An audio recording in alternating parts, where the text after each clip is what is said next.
It's time for Herd Mentality, the weekly episode where you control the discussion. Today on Locked On Bills. You are Locked On Bills, your daily Buffalo Bills podcast. Part of the Locked On Podcast Network, your team every day.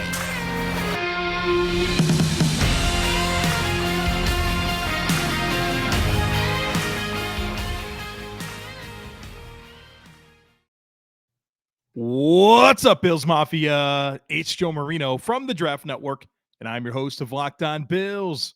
Happy Monday to you, and thank you for making Locked On Bills your first listen every day. And as a reminder to you, we are free and available on all platforms, including YouTube. Well, it is time for Herd Mentality. I'm going to focus today on the outstanding questions that were submitted following the Rams game. And we got a lot of questions. And the good news is the Bills play on Monday Night Football. And so we have some time here early in the week to commit to answering those questions. And so today I'm going to focus on all the questions regarding the offense. Tomorrow I will focus on all the questions regarding the defense. And then on Wednesday, we'll start our preparations for the Tennessee Titans. And we'll do our primer on Wednesday, crossover Thursday, so on and so forth, getting us ready for Monday Night Football against the Tennessee Titans. But today, your questions regarding the Buffalo Bills offense and the fallout of the Bills' 31-10 win over the Rams in Week 1. First one comes from Barry, who says, I was happy to see those quick precision passes by Josh Allen that moved the chains. It reminded me of Tom Brady. It diminished Aaron Donald's and Bobby Wagner's pass rush. Then when the opportunities presented themselves, Allen threw kill shots down the field to Davis and Diggs. I think this is another evolution by Josh in the Bills offense. What's your thoughts on this? This was definitely a game from Josh Allen where we saw probably one of the quickest triggers of his career. His average time to throw in the game, snap to release, was 2.43 seconds, which is about a half second quicker than normal for Josh Allen. And that's a significant amount of time when you think about it through the landscape of time to throw. Half second is pretty significant. I think this is a product of how the Rams play defense against the Bills and how I think a lot of teams are going to play defense against the Bills, where they give them a soft shell zone defense, 2 high safeties, a lot of quarters, and you're just trying to take away the deep stuff and test Josh Allen's patience, right? You have an aggressive quarterback like a Josh Allen. Is he willing to be patient and take what you give him defensively, or is he going to try to chase those plays down the field? And Josh Allen did a very good job of blending both. He took what the defense gave them, and when he did get some of those opportunities to push it down the field, he did. And obviously he connected on those passes. And if you guys recall last year, there was a lot of conversation early in the season about Patrick Mahomes and perceived struggles and just adjusting to the style of play that defenses were giving him, because it was that soft shell, 2 high, quarters, take away the deep stuff, test the patience.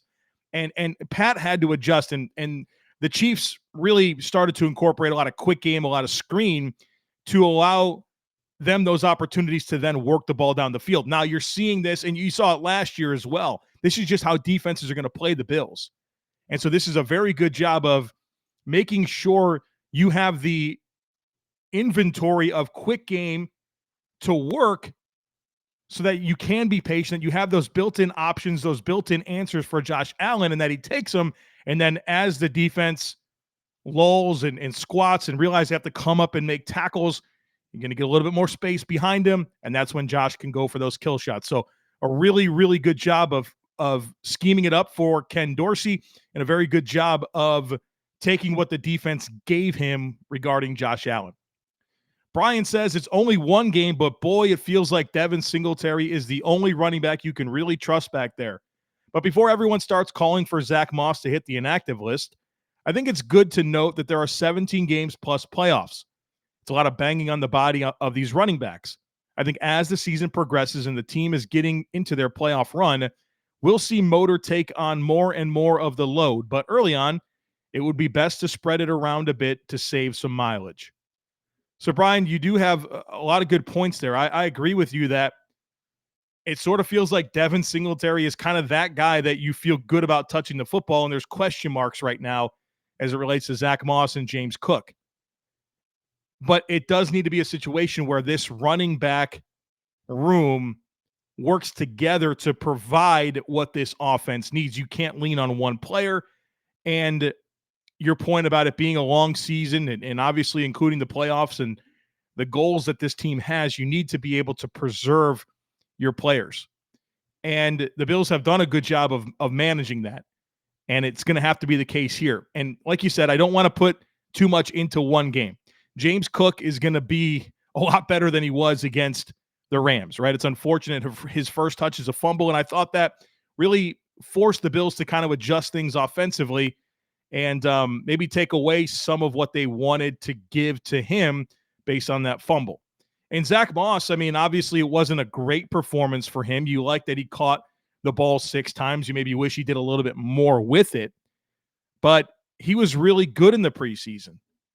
And so I want to let this play out a little bit. I do think Devin Singletary is very clearly the best back the Bills have. I thought the the run blocking was phenomenal. They were creating plenty of space, plenty of displacement. They knew what they were doing. There was great communication.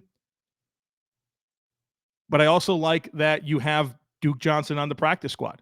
And I think that the Bills should really protect that and make sure that in their back pocket, if, Zach Moss doesn't kind of step it up, if James Cook can't be a reliable player, that you do have Duke Johnson kind of waiting in the wings. So I like that they have a built-in option back there, but I'm willing to let this play out based on Zach Moss in the preseason and the fact that we know that James Cook provides an important element to this rushing attack.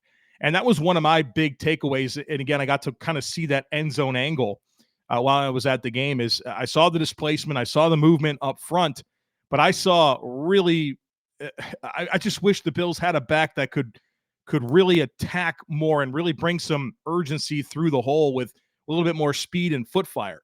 I mean, in the NFL, those holes go away quick, and they held open pretty long. But I felt like there was a lot of meat on the bone for those Bills running backs to be able to get through those holes a little bit quicker and get to the B and C levels of the defense. And so I thought the run blocking was good. I thought the results from the running backs could have been better. And obviously Devin Singletary being the bright spot back there. But I wish that Moss and Cook were able to do a little bit more with their touches. Obviously Cook with the fumble. But what would he have done with a bit more opportunity? We're going to see that in the coming weeks. But I thought there was some meat left on the bone with the yards that I thought were available versus what the Bills running backs actually got. And again, the Bills rushing statistics continue to be a little bit inflated by Josh Allen. And what do you have, 10 rushes for 50-something yards? Like that brings it up. And so, you got to kind of keep all that in mind. But my big encouraging take with the run game was just how good the run blocking was. It was really, really outstanding. Rich says, do you think Zach Moss is being showcased for a trade with all the touches? Furthermore, is a trade for Saquon Barkley still possible? And could the Bills make it work with the cap? I feel like the Saquon situation is the same as Von Miller's last year. That has to haunt Bean. If we signed Von mid-year last year, we probably win the Super Bowl. With Shane in New York, the lines of communication must be open, and Bean won't make the mistake again. I think a Motor-Saquon tandem would be awesome. All right, so this is interesting to dive into. I don't think anything regarding Zach Moss's usage on Thursday was with a trade in mind. I think the Bills would love for Zach Moss to be the answer for them as a complement to Devin Singletary and James Cook. I think that's probably their first choice. Taking on Saquon Barkley's contract would be a little bit challenging. The Bills don't have much in the way of cap space. And so that would be something to absorb. Furthermore, let's be honest, like Saquon Barkley hasn't been good. That's my biggest concern with him. And I recognize the talent, right? He's got unbelievable size, athleticism, elusiveness. Like he's got everything you could ever desire from a running back. But even last year when he was healthy, like you watch the tape, he was not sound. He was not sound with the ball at all, like at all. And so I like the idea of what he could be, but I wish I felt better about what I've seen from Saquon even a healthy Saquon on tape recently. So I'm not sitting here with a whole lot of urgency hoping that happens because I'm not sure how effective this player is, and especially when you consider the cap that you'd have to absorb and probably what would be necessary to make him fit. I'd love to see Zach Moss um, play better, right, and show more of what we saw in the preseason. And I'd like to see James Cook without fumbling on his first touch and how his role fits into this offense because, Zach Moss had 6 rushes and 6 catches. I can't help but think that, 4, 5 of those targets should have been to James Cook, where you have a more dynamic player in space to create offense. And hopefully that we forget about those ball security issues very, very quickly for James Cook, and he could provide a really nice complement to Devin Singletary, and you can lean on Zach Moss a little bit more for short yardage and taking away some of those types of touches from Josh Allen. Folks, you probably saw recently on the internet the guy that was standing on the bridge, and he was proposing to, I guess, would be his girlfriend and hopeful fiance, and he drops the ring, and it falls through the cracks of the bridge right into the water. You do not want to be that guy, and you certainly don't want it splattered all over the internet. The guys at Brightco Jewelry Insurance will make sure you get a full replacement of that ring, no matter if it's lost, stolen, or you just can't figure out what happened to it. Go to bright.co/locked on. It's the fastest, easiest, and cheapest way to cover your butt with the best jewelry insurance in the business. These guys over at Brightco are geniuses. They made buying insurance for your engagement ring, your watch, or whatever so easy you can get covered in minutes on your cell phone. You won't find a better deal on great coverage that's super affordable. Bright.co/locked on. We obviously all hate insurance, right? These guys at Brightco turn the whole experience around, so it's probably the easiest thing you can do for yourself this week. No excuses. For $5 a month, you can get totally comprehensive coverage, and it won't take you more than 2 minutes on your cell phone. Check it out, bright.co/locked on. And if you want to see more of those videos of people losing their jewelry, check out the website. Brightco has a bunch of those hilarious videos that you could see for yourself over at bright.co/locked on.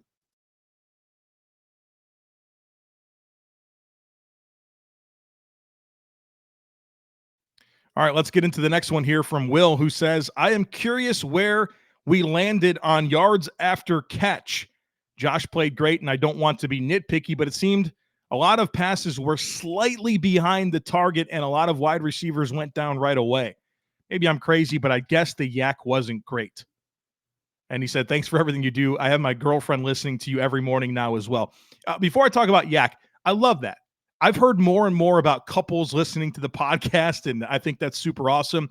Our female listener base is definitely growing. There are some awesome female listeners to the podcast that I get to interact with, and we, DM and have great questions, and we talk football all the time. So appreciate all the dudes and the dudettes that listen to the podcast, and it's really cool to hear from more and more couples that listen, and you get to talk about the Bills based on some of the stuff I bring up on the podcast. I love that so much.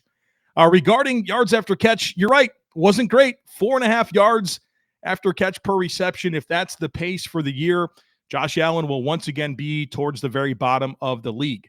And, I mean, you think about this, it's a small sample size, and obviously we talked about this. The Rams played soft shell defense. They stayed leverage, come up, make tackles, right? That's what their defense was designed to do. And then you think about the touchdown pass to Diggs and the touchdown pass to McKenzie, and there's no yards after catch on either one of those plays, right?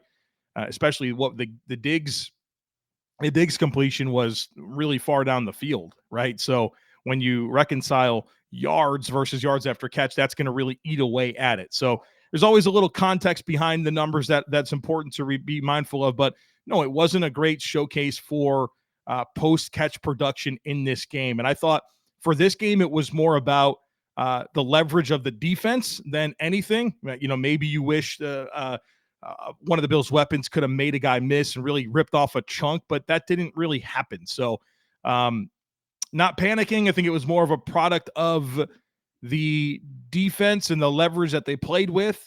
And I do think also Zach Moss taking some of those touches away from James Cook in the passing game, 6 targets for Zach Moss. You give that to James Cook, to a more dynamic player in space. Maybe that comes up a little bit. Next one comes from John, who says, when you were at training camp, you noticed a lot of different personnel groupings on offense that seemed to carry over in week 1. What do you think this means for the offense moving forward? And what kind of adjustments do you think Dorsey will make as teams get more tape? Yeah. So thank you for reminding me of that, John, because I remember sitting there watching this offense and I'm like, I can't believe these groupings. And then it just literally showed up right in this Rams game, where you're looking at the personnel and it's like, okay, there's Gabriel Davis, there's Isaiah McKenzie, but there's Reggie Gilliam, Tommy Sweeney, and Jake Kumaro. And you're like, are these the best players that you could have on the field to make a play? But I do think that this is a staple of what Dorsey is going to do. And I mean, I'm watching plays where Stefon Diggs and Gabe Davis are on the backside of the formation on a 3-by-2 set, and they're running for love of the game routes so the Bills can run dagger on the play side or slant flat, right? It's really interesting how they're utilizing this personnel, and it's very clear to me that Ken Dorsey is going to get everyone on the field and mix and match personnel and really try to eliminate tendencies and keys for the defense. So I think when you ask me what Dorsey will do to adjust moving forward as teams get more tape, I think this is kind of him already adjusting and saying, hey, I'm going to put a lot of different players on the field, and it's not going to be any type of indicator for your defense. I could put Diggs and Davis on one side. I could put Kumaro, Gilliam, Zach Moss on the other side, and I won't even think about throwing the ball to Diggs and Davis. And you're going to commit a lot of attention over there, and meanwhile, I'm going to run slant flat and get the ball to Zach Moss. And so I think this is what this offense is going to be. And I think that's good because of the expected zone defense the Bills are going to face. You need to be able to create some route combinations, right? And create some different personnel groupings and packages that are designed to get guys free and then allow them to work after the catch and set up blockers. And so I think this is good anticipation from Dorsey, and it's going to make it difficult for defenses to get tips on what the Bills' intentions are, even if you're looking at the personnel and saying, wow, I don't think the Bills' best 5 weapons are on the field right now, because I very rarely felt that way watching the game, but it all worked. And so it's all about eliminating tendencies and keys for the defense. And at the same time, like, as much as I said what I just said, Diggs had over 100 yards. I mean, Davis had 88 yards and a touchdown. McKenzie had a touchdown, though. I mean, it was pretty effective in terms of how the ball was distributed around. The Bills are 9 of 10 on third down. They scored 31 points. Probably should have had 40 plus points if they don't fumble the ball and have weird interceptions. So I'm interested to see how this evolves too. And if it truly does become this hard to pick up tendencies type offense just because of what the Bills do by alignment and personnel packages. Andy says, did we ever see 12 personnel in the Rams game? I know we had 2 tight ends active, but I don't know if we ever saw them both at the same time. Also, do you think we'll see Shakir active against the Titans? Why or why not? All right, let's talk about Khalil Shakir. No, I don't think we're going to see him active. I mean, the Bills told us, I mean, they had a healthy receiver core, and Shakir was inactive. And obviously Jamison Crowder is the punt returner right now. And so I think Khalil Shakir is going to need an injury to get on the field. And okay, I think that's okay. There's nothing to panic with there. He's a nice player, and I think that he will eventually become a meaningful piece of this offense. And the fact is the Bills do have Jamison Crowder right now, who they're really comfortable with. That is a reliable slot and complement to Isaiah McKenzie, but also is a veteran punt returner. And so until I watch the Bills play and think to myself, Khalil Shakir will be the difference, I'm okay with him being inactive and kind of easing into his opportunity, which we've seen from an Isaiah McKenzie and from a Gabriel Davis, and look at where they are now. As far as 12 personnel, we did not see any 12 personnel. We did see some 2 tight end stuff. We saw a lot of 2 back stuff, but not a lot of 12 personnel, or excuse me, any 12 personnel. This is what the Bills ran against the Rams. 64% of the time there were an 11 personnel, so one tight end, one running back, three wide receivers. They were in 10 personnel 2% of the time, which is one back, no tight ends, four receivers. They were in 20 personnel 2% of the time, which is two backs, no tight ends. 21 personnel 26% of the time, two backs, one tight end. That was a very common group that the Bills had on the field. And then 22 personnel 7% of the time, which is two backs, two tight ends. So they only had two tight ends on the field simultaneously 7% of the time. And I do wonder, you look at 21 personnel 26% of the time, 20 personnel 2% of the time. This is where what I said after the game. I wonder how much Quentin Morris not being available affected some things here, and why you saw a little bit more Reggie Gilliam than expected in some of the roles that you would expect a Quentin Morris to be used. So I think that's why you didn't see 12 personnel, because I think they wanted that other tight end to be Quentin Morris.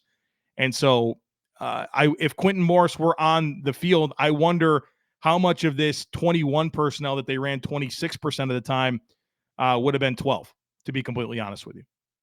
David says, for all the talk of new formations and schemes, the Bills looked a lot like last year's Bills. Do we think that's that? Or do we think the Bills may simply be going to work on some more stuff over the year? In their biggest red zone challenge, the Bills ran Josh, faked running Josh, but then ran Josh again. Do we think that means anything? Well, first of all, I would agree with you. I would disagree with you. One of my biggest immediate takeaways from watching the offense and even in the game is that it wasn't Brian Daboll's offense. We didn't see this amount of two-back stuff ever from Brian Daboll. We didn't see so little 10 and 11, right? I think the Bills were like 75%, 80% 11 under Brian Daboll. And so I would disagree that this was last year's Bills. I was surprised that it didn't look more like last year's Bills, to be completely honest with you. And as far as Josh and running in the red zone, I mean, that's huge, right? You have to weaponize Josh's mobility in the red zone. I think that's critical. That's where it matters the most. That's where you can put maximum stress on the defense, because not only does he have the arm to fit the football into the tightest windows of the field, but this guy can run and make a lot happen with his feet. And so weaponizing Josh Allen's mobility in the red zone is the most important time to weaponize his mobility. And so that always has to be a staple of what the Bills try to get done offensively in the red zone. The NFL season is here. Monday Night Football is tonight, and I can't wait to get in on the action over at Prize Picks. There are some fun over-unders to consider right now for tonight's game between the Broncos and the Seahawks. Prize Picks is my favorite daily fantasy resource. How does it work? You pick 2 to 5 players, and if they will go score more or less than their Prize Picks projection, you can win up to 10 times your money on any entry. No competing against other people. It's just you versus the projections available. And Prize Picks offers projections for any sport that you watch, not just the NFL or college football. It's NBA, Major League Baseball, NHL, PGA, women's college basketball, men's college basketball, soccer, WNBA, esports, NASCAR, tennis, MMA, boxing, disc golf. You name it, they have it. And entries can be made in 60 seconds or less. It's that easy. Download the Prize Picks app or go to prizepicks.com to sign up to play daily fantasy sports. First-time users can receive a 100% instant deposit match up to $100 with promo code LOCKEDON. If you deposit $100, Prize Picks will give you $100. If you deposit $50, Prize Picks will give you $50. Don't forget to enter promo code LOCKEDON at sign-up for an instant deposit match up to $100. We all know when it comes to sports, teamwork is everything. Every player on the field has their role that contributes to helping the team win. And honestly, it's the same when it comes to game day snacking. Whether it's making the dip or bringing the chips, everyone has their role.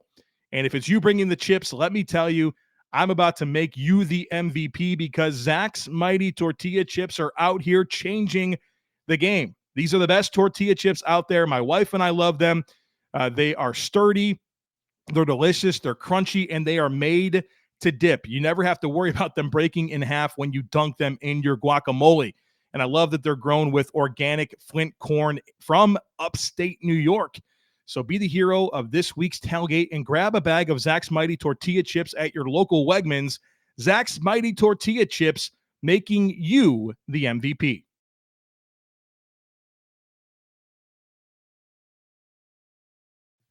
We got a few more to get to. Next one comes from Brandon, who says, should we be concerned with the amount of times Josh ran Thursday night? I would say yes and no. He ran the ball 10 times, which is a lot. I had him projected at 105 carries for the season. 10 rushes a game would be 170, so that's a significant pace. One game sample size, so I'm not going to overreact to it. I like when Josh Allen runs the football. Those are good plays for the offense. But the fourth quarter runs up multiple scores, and he's taking hits. Those were not my favorite moments. I said after the game on the post game show that I was grimacing late in that fourth quarter watching Josh Allen get hit and Greg Gaines falling on top of him. That was not what I wanted to see.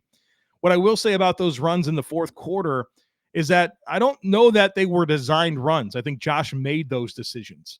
Even Sean McDermott commented on it in his press game or his post game presser, where they had a waggle pass called and it's either a throw, and if the throw's not there, he runs, right? So you need to be a little bit more mindful on some of your play calls and options. And I think the bigger thing is Josh Allen in those moments where it's not a neutral game script and it's the game's in hand. Those are the opportunities to slide, right? Just don't. It's not worth the highlight, bud. So I guess the good news is I don't think Josh was really hit in the pocket too many times. So maybe you take some of those hits and apply them to the runs and realize that it was probably about a normal amount of hits for the game. But I think we can all agree that some of those late fourth quarter runs were absolutely unnecessary in terms of the hits that Josh took. Like, just get down. I like the yards. I like the plays, but there's certain times where it's appropriate to take on some contact, and there's times when it's appropriate to get down, and he needed to get down in those instances. Noah says, I've sat on this for a little bit now. Probably not the only one who thinks this, but what are your thoughts on Gabe Davis being compared game-wise, body type-wise, to Mike Evans? I feel like I see so much of Mike's game in Gabe. So excited to think about Gabe like that on this team. I can't get myself there. Mike Evans, 6'5", 231 pounds, 35 and an eighth inch arms, runs a 4.5 340 with a 37-inch vertical jump. Gabe Davis is 6'2", 216, 32 and a quarter inch arms, 4.5 440, and a 35-inch vertical jump. So Evans is comparable in terms of explosiveness than Gabe. His agility scores are way better. Evans has 3 more inches of height, 20 more pounds, and 3 more inches of length. So he's a bigger, longer, similarly explosive, more agile player in terms of size and athleticism. I would agree that they're both bigger bodied guys, but I mean, Evans is kind of a souped up version of Gabe Davis, right? He's a bigger guy. I mean, they both win with ball skills and size, but I think Evans does that at a higher level. I think you can make the case that maybe they win in similar ways, but there's a dominance that exists with Mike Evans where Gabe Davis hasn't shown that, right? Like, not to the same level of Mike Evans, who has started his career with 8 consecutive 1,000-yard seasons. So I would kind of push back on this. I wouldn't draw those parallels. I understand size ball skills, but size ball skills are just better with Evans, and to be that much bigger with a similar athletic profile and more agility, kind of takes me off of the body type, athletic type comp as well. Next one comes from Patch, who says, and this is not really about the offense. This is more, I guess, kind of a personal question. Patch says, knowing that you are paid to evaluate college players, do you have a hard time separating on the clock Joe from I love football Joe? You find yourself creeping into evaluation mode when watching a game for simple pleasure of watching football? Listen, I never turn it off. I don't. I'm always evaluating body types, evaluating movement skills and technique. It's always on for me. And it's not even just watching football. I mean, it's everything. I could be watching people cross the road. I could be playing with my daughter at the park, and I'm continuously being mindful of how people move and what their techniques are. It's those ordinary actions. I'm evaluating people's movement skills and techniques and trying to determine why or why not they were successful in whatever they were trying to accomplish. I mean, my wife could get off the couch and trip over one of my daughter's toys, and I will comment on her lack of awareness and how she recovered when getting off balance from the stumble. So it's not something I can turn off. Not just when watching football. It's everything. And you hear other people that scout players and stuff like that, and we say the same things. Like, you're always evaluating body types, movement skills, and technique. You can't turn it off. I don't want to turn it off. I love it. It's how I'm kind of programmed. It's how I'm wired. And I'm kind of an analytical person, obviously, right? And so that just bleeds into it. I'm always evaluating and assessing and putting together variables to understand the whys and project what's next. So nope, you can't turn it off. I don't think I want to. It's part of why I love football, right? It's my niche. It's my area that has opened up a lot of doors for me. So I'm happy about it. But I guess it probably could be annoying for my wife or people around me all the time that I'm always kind of in that mode, even when I'm not watching football. All right, folks, that's going to do it for us here today on the podcast. Tomorrow, another good group of herd mentality items focusing on the defensive side of the football. We got a full show lined up for you already, so that's coming your way tomorrow. The primer on the Titans Wednesday, crossover Thursday, so a lot coming your way to get ready for the Tennessee Titans, and obviously get ready for Monday Night Football next week, the Bills home opener. I can't wait for it. We got a lot of time, it feels like, between these games, but that's all right. We'll talk all about the Bills here Monday through Friday, so don't miss anything. Make sure that you're subscribed. Would love it if you took a second to rate, review, and share the podcast. Have a great rest of your day, and I look forward to catching up with you again tomorrow.